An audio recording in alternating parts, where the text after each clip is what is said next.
Well, some Ross from Black Film and TV. Here we are with a new version of an Apes film. What led you to say yes to taking on these roles? Well, Well, I mean, everything. I've wanted to play a role like this since I was a little kid. Really? Yeah, yeah. I watched King Kong when I was tiny, 6 years old, and I was so moved by it that it kind of made me want to be an actor. And then this kind of came into my inbox, and I read the script and talked to Wes, and I was like, this is such an extraordinary movie, an extraordinary role. Like, every part of it made me want to do it. Then there's your character. Your character's a little bit of a mystery in here without spoiling anything away. What can you say more about the role you're playing? well, what can I say? She's, she starts the movie and she's pretending to be something else, and I think she has a lot. She's constantly calculating, her next move, and she has a mission that means everything to her.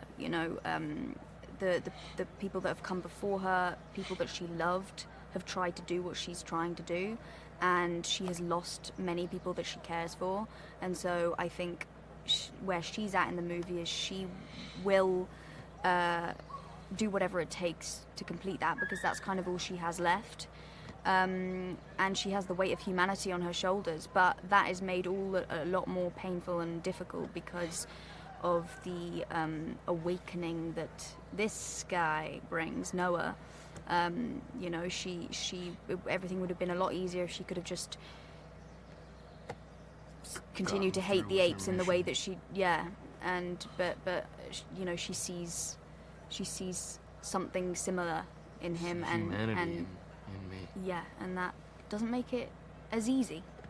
You mentioned the key word awakening. You think about Noah and what he's going through, awakening, So when you're working with Wes, and you're trying to play Noah who's being awakened to the world outside of surroundings. What more did you want to put into the character outside of the script? Well, this journey that he has, this kind of, he's driven by so much curiosity and such passion for the people in his life, and this kind of discovery that is just within him. One kind of early thing that we talked about was that it is in this. I mean, everything comes from the script in some way, but something that I thought was really fascinating about him was there's kind of two Noahs who are always in conflict with each other, and one is very, very rule following and very, kind of unsure of himself and wants to, live up to his father's expectations of him and do what, is right, and one has this hunger for knowledge and this creative kind of energy within him, and the two are always kind of, one is always stepping on the other, and so there's this power struggle within him that you see. Sometimes one is leading and sometimes the other is leading, but with Wes it was really about, like, where is Noah emotionally, throughout the film, and how is what he's learning affecting him? How is he making sense of it? Physically, everybody likes to think they're in shape. When you have a role like this, where at some point you're running and at some point you're doing a lot more, how much more did you have to do to get in shape for the role you're playing in here? Obviously, there's a lot more you have to do than you do. Well, yeah, I mean, we did a lot. We did 6 weeks of ape school, where we learned how to move like apes and learned the behaviors, and also, did get in shape. I actually trained at a parkour gym in New York for a month before I came out to Australia, which was just kind of like, because I knew I'd be doing a lot of running around on all fours. But a lot of the getting in shape process happened over the course of the film, and about halfway through I realized that I'd outgrown all of my pants because my thighs had gotten so large. So, yeah, that was fun. What about yourself? Oh, I just ate donuts in my hotel room. No. I spent my childhood pretending to be a dog. In bare feet as well. I was always running around in the woods in bare feet, so I basically felt like the start of this film, I was just being my kid self. You know, I agree. Yeah? So I was running around as an ape. There you go. So this was meant to be. Before we wrap it up, obviously there's a lot of product out there. You know, it's easy to say, oh, we're going to see this because for a lot of fans, they've always caught up to one of the films.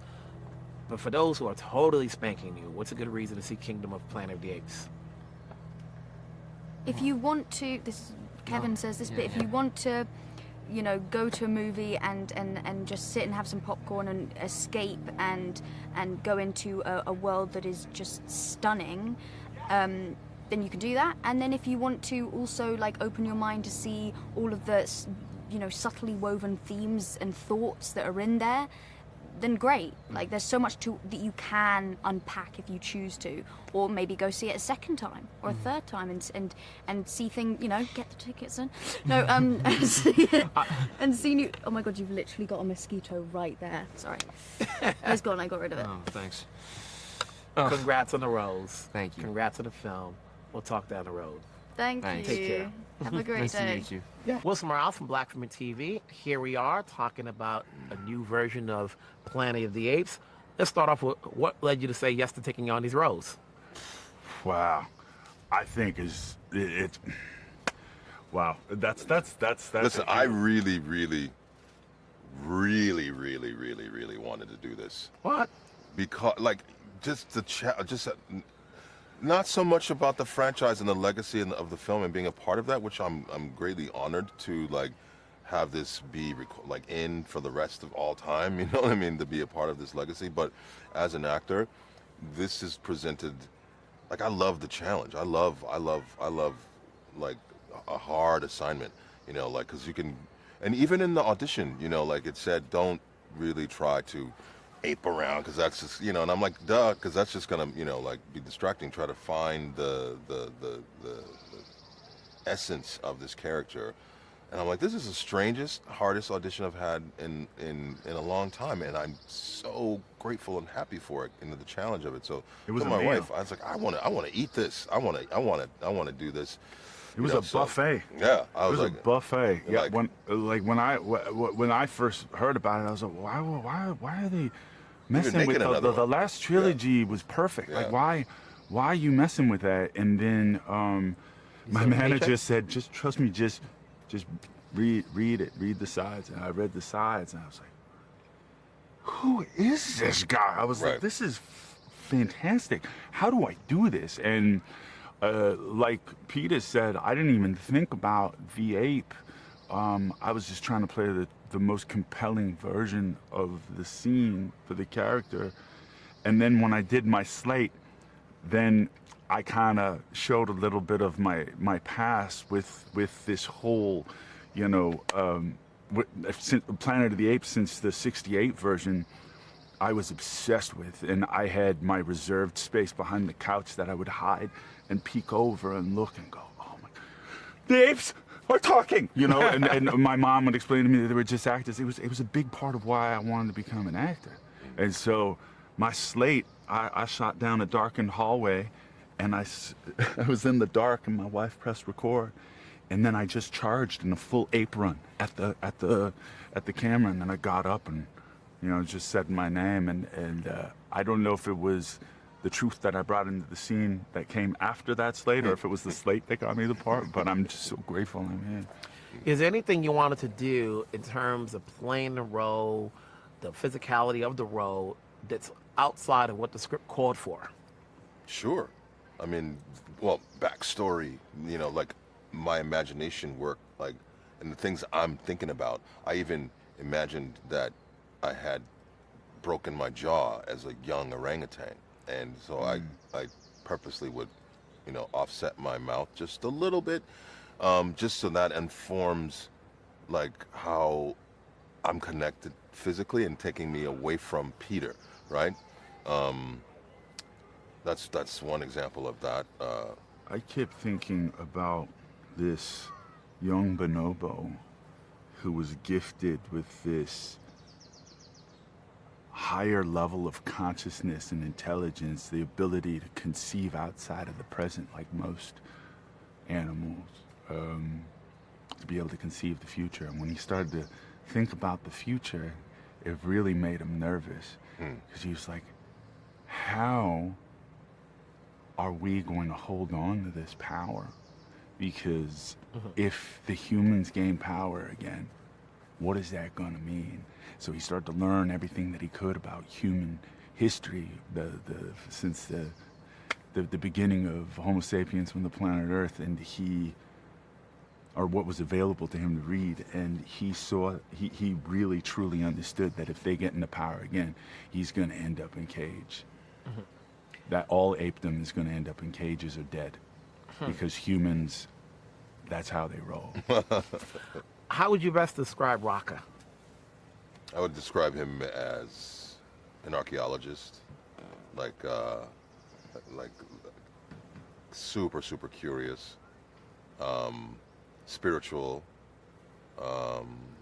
spends a lot of time, orangutans are very solitary, but like, he's a bit of a scientist.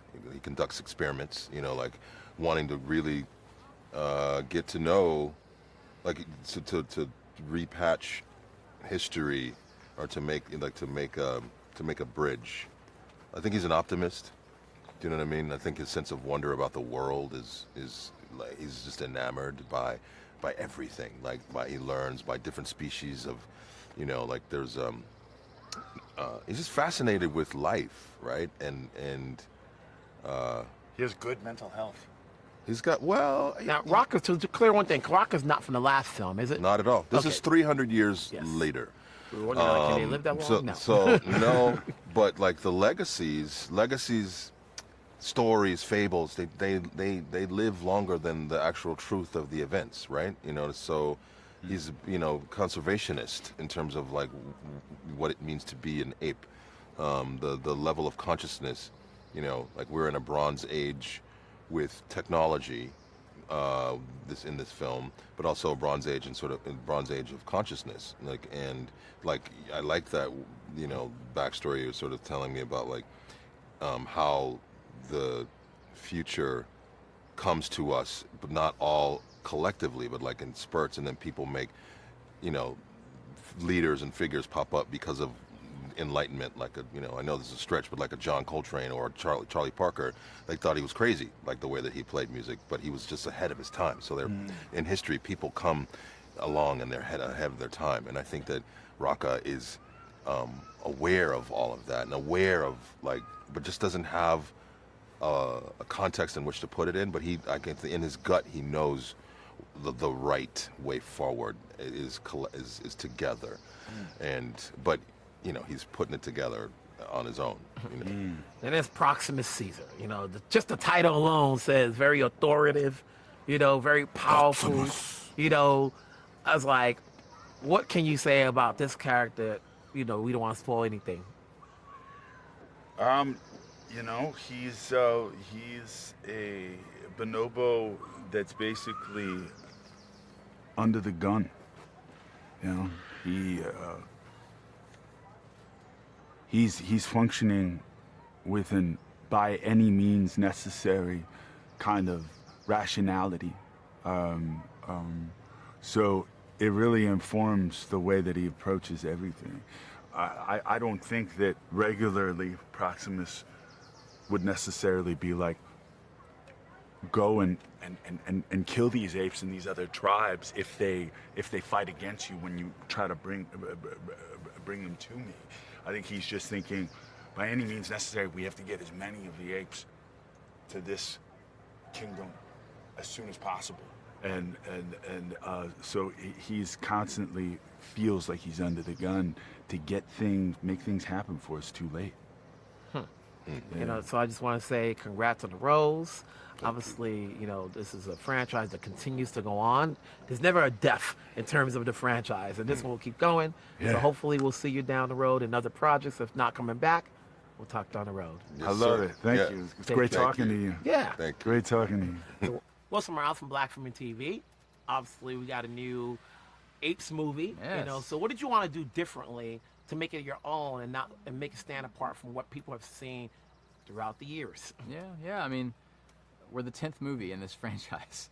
You know, we wanted to do something that was a bit of an adventure, right? It's a coming of age story this time, a young character setting out and rediscovering a world that we get to kind of experience through his eyes. And we wanted to also still not forget where we came from. You know, we tried to feel like we belonged in these, and particularly the last trilogy of movies with Caesar, and also the original 68 movie. You know, we try really hard to stand on our 2 feet but still be a part of this great universe, you know? What was more important, to get more of the ape's point of view or from the human perspective?